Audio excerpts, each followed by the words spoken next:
Thanks very much for having us on board, mate.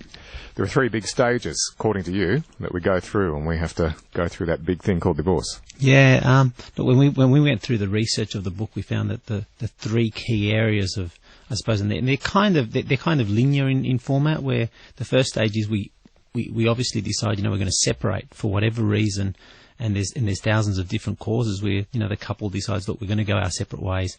We're going to decide, we've decided that we need to, I suppose, go in different directions. And at that stage, one of the critical aspects is, from a financial perspective, it's a key decision point of knowing what paperwork and documentation you need to take with you, because depending on the reasons, or I suppose the circumstances, in terms of how well or how badly you get along with your partner, at times it could be the last chance that you get to sort of access this information, i.e. passports or bank accounts or the like. So we cover that off fairly specific on the type of documents, etc., that you will require for the next phase. Confrontational anyway, just having to come to that acknowledgement that that's what's going to happen.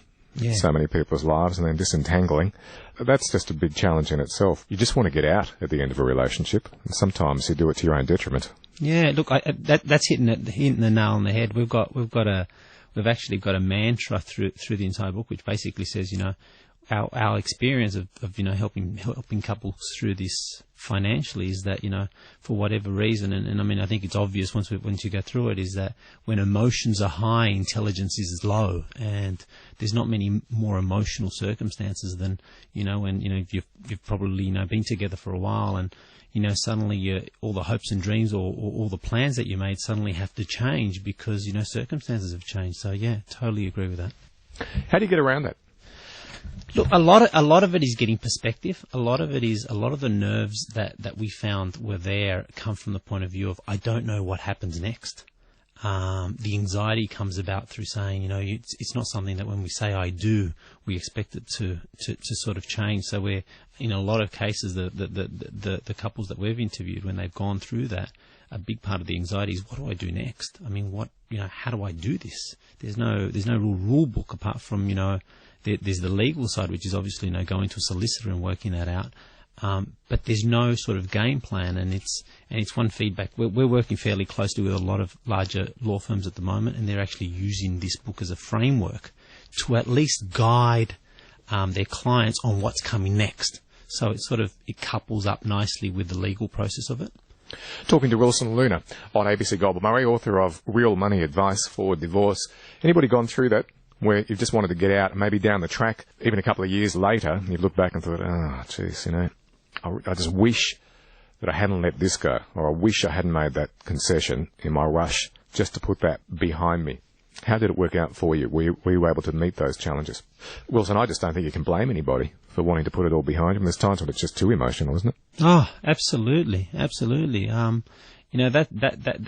where some kind of, if you can, the rational thing comes about, and it's easier said than done, is having something in black and white and saying, look, a better day will come around the corner. And I just don't want to. The biggest regret we find when we interview people 4 or 5 years down the track, exactly what you said, they turn around, they say, I should have got my fair share of that. Or, I gave in to my emotion, just said, look, stuff it, have it or keep it, or, and it's just all about making sure that you've got a checklist that says, this is what I'm entitled to.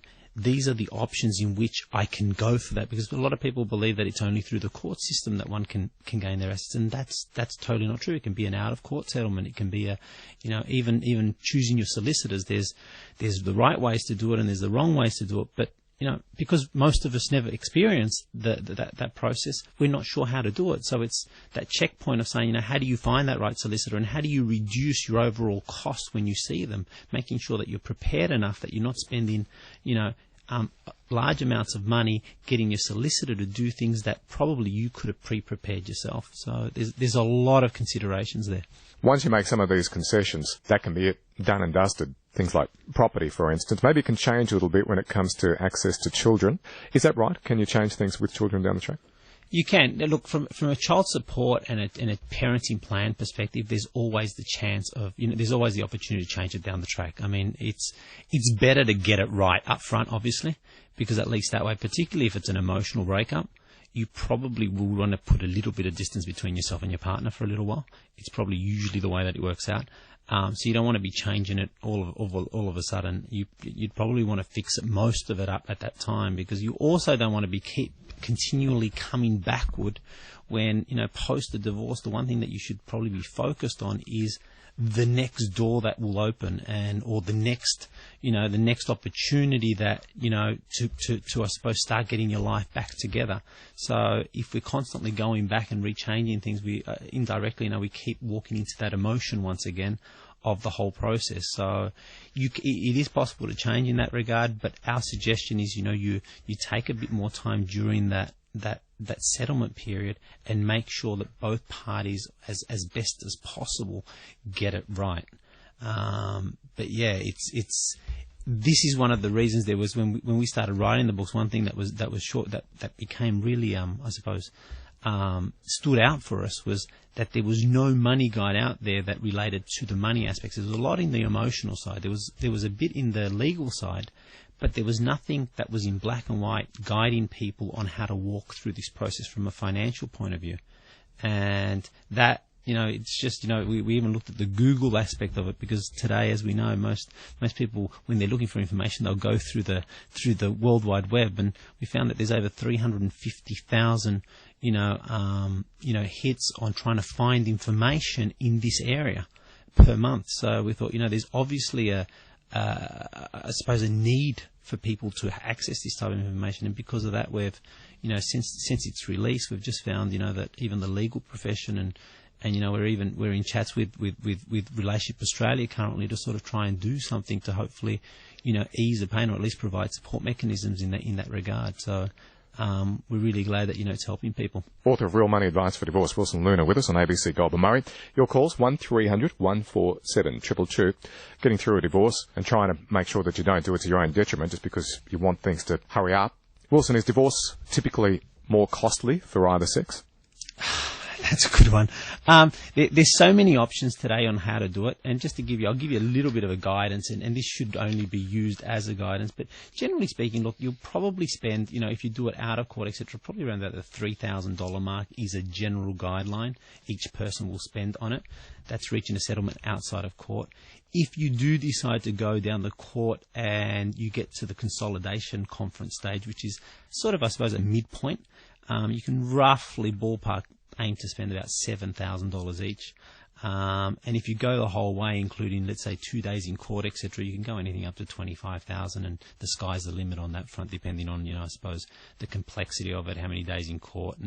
And basically, and this is the interesting one, the more money people spend doesn't necessarily mean that the outcome will, particularly if you go full-blown into courts, the longer cases are generally due to I suppose, anger between the couples versus actually having more to settle. So it's more of a trying to create more pain for the other person, and usually doesn't work out favourably in that regard. Lastly, once you've gotten through all of that, just getting yourself back on your feet. Yeah, key. Absolute key. It's like, I describe it as a tennis match. There's no doubt about that. There's no upside to getting divorced. I mean, from a financial perspective, both sides will lose. The male will generally lose more assets, i.e. from the household assets perspective, particularly if the female ends up keeping the kids. She'll generally end up inheriting the house or getting the house on settlement. Whilst from a, I suppose, work flexibility perspective, they've got more time to increase their income, yet it goes below average because of the amount of time, because of child support, etc. So from a female's perspective, her household wealth goes up, but yet her earning capacity, if there's kids involved and she's the childminder, that goes down perspective. So no one really wins, but from moving forward perspective, it's a matter of saying, okay, this is where I'm starting from. I probably lost the last set of tennis now, of the last match, but moving forward, what do I need to do? Do I need to improve my backhand? Do I need to, get that extra part-time job? Do I need to, evaluate other ways that I can access money and maybe take care of the kids or juggle a few things around so I can get back to where I need to get back to? That's the vital part. It's, the light at the end of the tunnel from our perspective and our research is that majority of people that have gone through the process 5 years later will generally see it as as that door that needed to close in order for a better door to open. So hopefully that shed some light in otherwise, I suppose, pretty emotional time. Let's hope it can wind up as something positive and a positive step forward for people who've got to go through something they obviously don't want to have to go through. Thank you very much for speaking to us this morning. Author of Real Money Advice for Divorce, Wilson Luna. Wilson, all the best. Thank you very much, man. Thanks for having us on the show.